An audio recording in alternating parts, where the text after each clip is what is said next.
Hey, Pastor Steve Waldron. I hope you're having a great day or night in Jesus.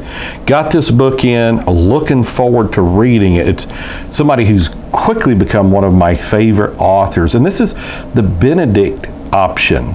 So I've been reading First Things, got a subscription to First Things magazine, Touchstone, and Dreher, I think, writes for all of that. And David Brooks has a little blurb about it. Most discussed and most important religious book of the decade, A Strategy for Christians, Post-Christian Nation. So I've been reading about this book. Can't wait to kind of dive into it. I've made a mark in a couple of places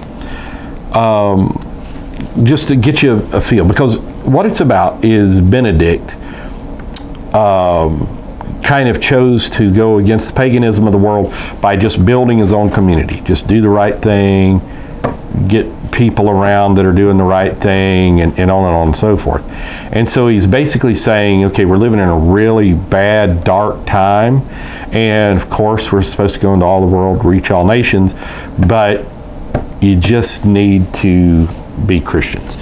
Okay, Benedict option Christians have a lot to learn from Orthodox Jewish elder brothers in the faith who faced horrifying attempts over millennia to destroy their families and communities. And then he's got a little thing, turn your home into a domestic monastery. Excuse me. Turn your home into a domestic monastery. Just as the monastery's life is ordered toward God, so must a family home be. Every Christian family likes to think they put God first. This is not always how we live. I plead guilty.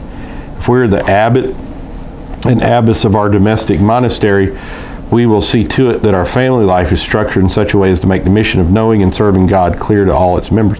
See, that's great stuff. That means maintaining regular times of family prayer. That means regular readings of Scripture and stories from the lives of the saints, Christian heroes and heroines from ages past. Kids need Christian heroes, says Marco Cimarini, a lay Catholic community leader.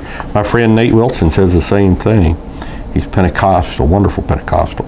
Orthodox Rabbi Mark Gottlieb says the Christians living apart from mainstream culture need raw, roll-up-your-sleeves dedication to create deep structures of community. If we're to survive, we need to develop a laser-like focus and dedication to seeing themselves as the next link in the chain of the Christian story. Sense of urgency.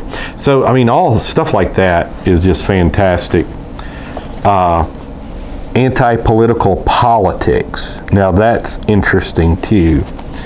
As we've seen, the politics of a Benedictine monastery are very different from the politics of a liberal democracy. This is how it should be. The telos, or ultimate goal of a monastic life, is not the same as the telos of life in a secular state. Nevertheless, both communities, like all communities, are governed by a vision of order constructed according to the same shared sense of the good. All laws reflect this.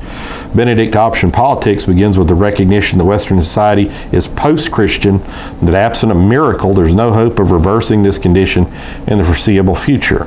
Now, I come from a history of the faith that even Christians have killed many times, whether it's Calvinists, whether it's Puritans, whether it's Catholic. So, anyhow, this means in part that the Orthodox Christians can accomplish through conventional politics, and we've never killed anybody to my knowledge. I don't want to go into anyhow, long story. This means in part that Orthodox Christians can accomplish through conventional politics has narrowed considerably. Most Americans will not only reject many things traditional Christians consider good, will even call them evil.